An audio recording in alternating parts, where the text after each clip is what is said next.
Hi everyone. So we're fast approaching Christmas and I created a series of short videos a few years ago, and this is just introducing these videos that I traditionally share with anyone who's been bereaved before Christmas to help you prepare yourself well. And in these short videos, I'm sharing my 10 top tips of how you can best prepare yourself.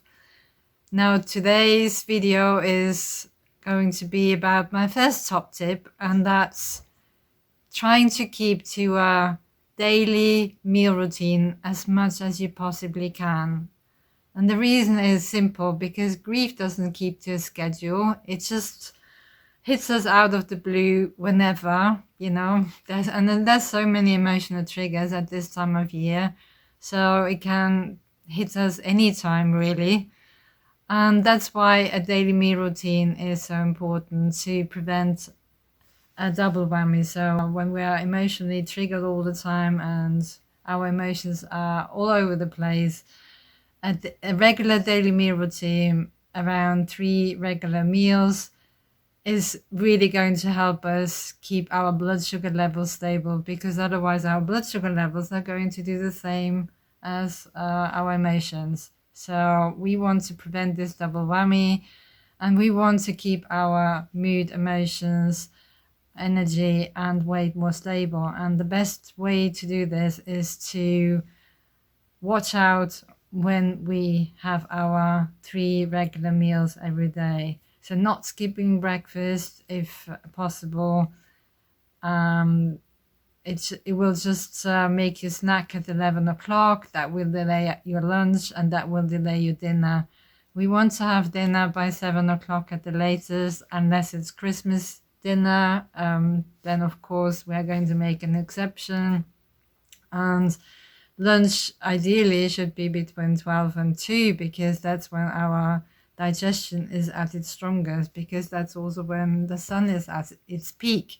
So it all makes sense to follow the natural rhythms of nature, and that's what our body would really love to do, because it costs the body very little energy to follow the natural rhythms. Whereas if we don't follow the regular meal times, we're just like swimming against the flow, and swimming upstream is always going to cost more energy than just flowing downstream and swimming downstream, right? So, and I also want to share with you a wonderful resource that I've put together for you for this Christmas, and this is my Christmas survival guide. It's full of colorful recipes. You can have a look. Very lovely desserts as well that you can have without worrying about your weight. And all these recipes in here are going to help you keep your blood sugar levels stable. And as I said before, that's going to stabilize your mood and emotions, and also help with your energy levels and also with your mental clarity. So you're going to be more focused. So there's also a lovely recipe for mince pies that you can have to your heart's content, and my top tips for Christmas snacks. Also some leftover ideas of what to do with Christmas leftovers.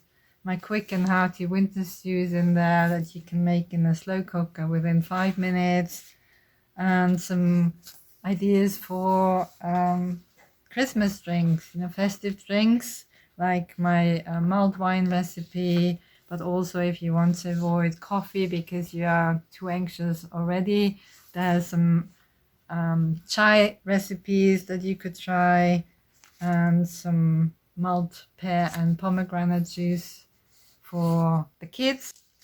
And for those of you who are interested in getting this survival guide, it's available from my website for £5.95, an introductory offer.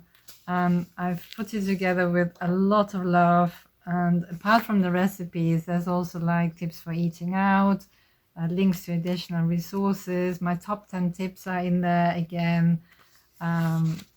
You can see it's really very colorful and going to give you so many ideas, and will make everything easier for you during Christmas and also New Year. As I said, it's all going to be nourishing, tasty, colorful, mood boosting, energy boosting, you name it, and it will help you. Okay. And if you need any more tips, then you can also watch the replay of my webinar from 2 years ago with some more tips of what you can do to help you stick to a more regular daily meal routine, even during the holidays and while traveling and staying over with friends.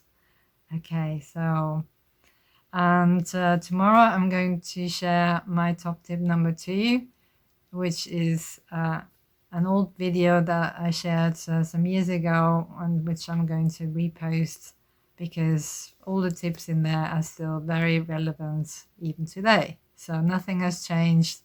Our blood sugar levels will always be our main priority when we are bereaved, to avoid this double whammy of a grief roller coaster on top of a blood sugar roller coaster when we are not able to stick to a regular daily meal routine, and also to some other things that I'm going to share in my next videos. Okay, so watch out for my next video tomorrow. Bye bye.